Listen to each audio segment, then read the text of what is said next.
Hi guys, and welcome back to my channel. This is your girl Jay, back to you with more videos about lupus awareness. So today I'll be talking about God, God, guys.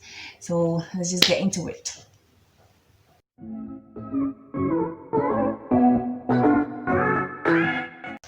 All right, guys. So the major question: where was God in all this?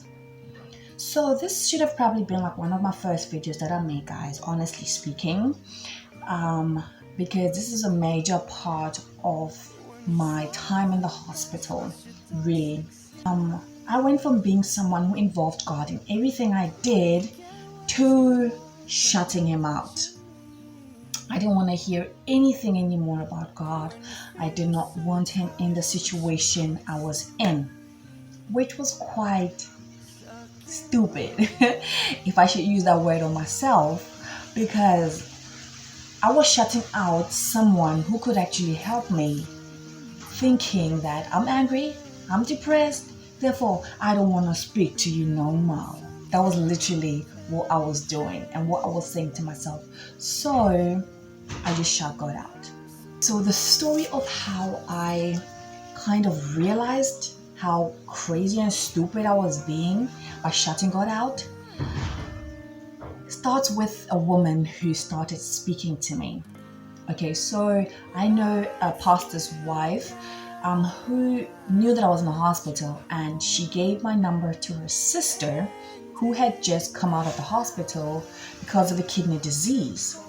So this sister had gone through a lot when she was in the hospital and wanted to be a sort of inspiration to other people who are in the hospital struggling, of course. And she started speaking to me. At first, of course, I was nonchalant, indifferent because I was depressed at that point. I didn't want to hear anything about God. But she was just so cheerful and delightful that I couldn't say no to speaking to her. So I just listened. And that is all I believe God needed for me to listen. And I just started listening to her, and she just kept on talking and talking about how she knows how it feels, to feel right now worthless and depressed at this point. And I was hearing what she was saying, but I just did not care at that point. So I just kept listening and rolling my eyes like I just did.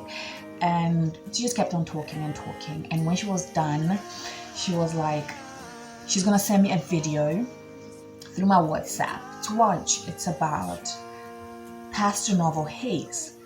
And when she said that, I was like, okay. Like I say for everything at that point, I just been saying okay to everything, sure to everything, no, but never a yes. Never a yes. It was always no or okay, sure, whatever. Those were my terms that I started using in the hospital, to nurses, to doctors, whatever.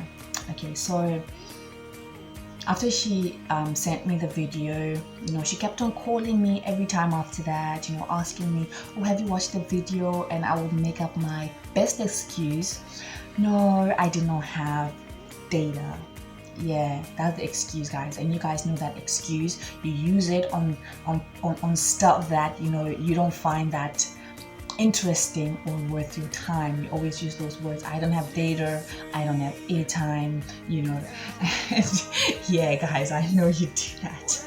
And so she kept on smiling though, which was quite fascinating for me. She didn't be like, oh really, she was just like, oh no problem, watch it when you got data. And this went on for like 3 weeks. 3 weeks I had not watched it. I kept on giving her the excuse. Meanwhile, I was on social media, I was on the internet, everything.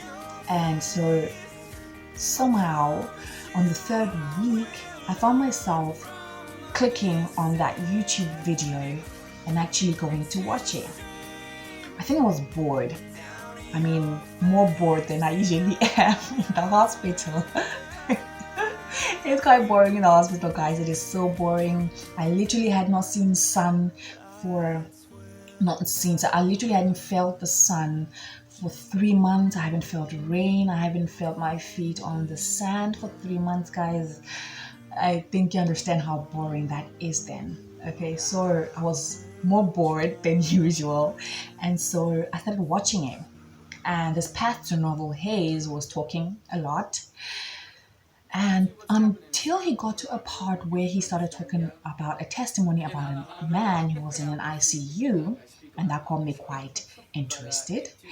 And he talked about how this man was in ICU, almost about to die, and his wife was sitting by his side crying. His family members were outside just waiting for him to die. That is how critical he was.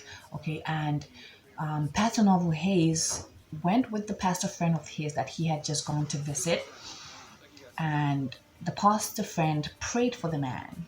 And as they were leaving, Pastor Hayes got a drop in his spirit to tell the woman, read Mark 11:23.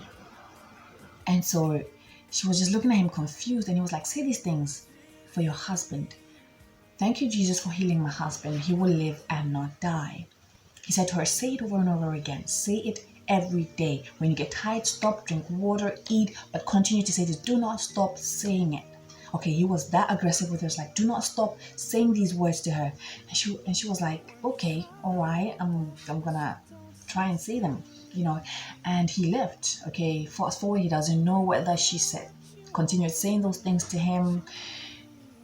3 months later, he came back to the church. Okay, and going up to give a testimony was this man who was in the ICU. And this man gave a testimony of how his wife kept on saying those words to him, repeating it to him.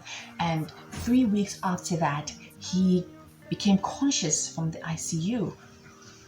And days after that, he just kept on recovering more and more each and every day until he got out of the hospital. And when I finished listening to that, I kind of got a little hope. Something I had not felt in a very long time.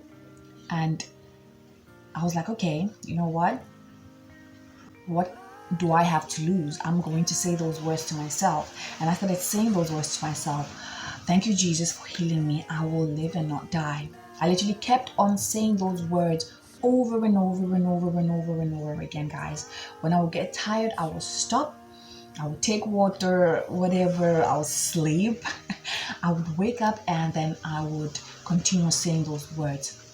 A couple of weeks later,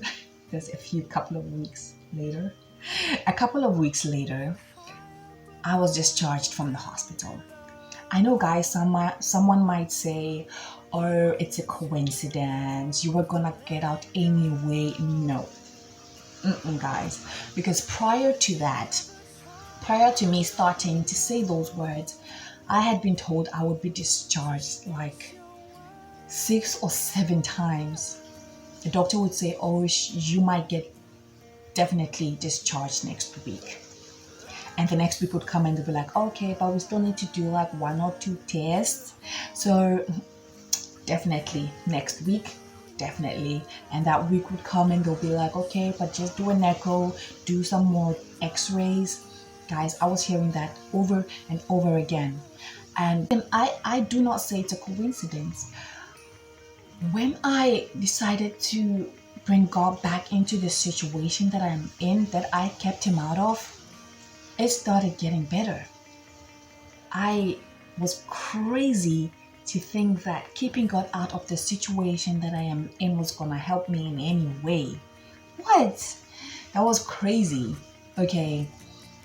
Putting him into the situation or bringing him into the situation helped me get out of it faster.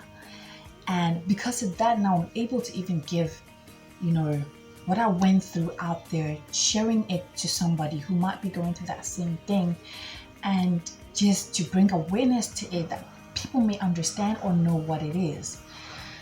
So wow, guys, where was God in all of that? He was right there all the time. I just pushed him out. And God is always never too far, guys. Even when you don't speak to him, he's just waiting for you to actually speak to him. And so that is what I did. Okay, and from then on, I'm like, I'm never leaving God out of anything anymore. Never again.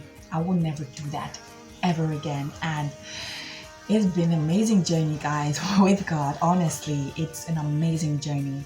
And I'm just happy even to be sharing this with you guys. All right, God, guys. That is all from me today about God and my journey with lupus and its awareness. So that's all from me, guys.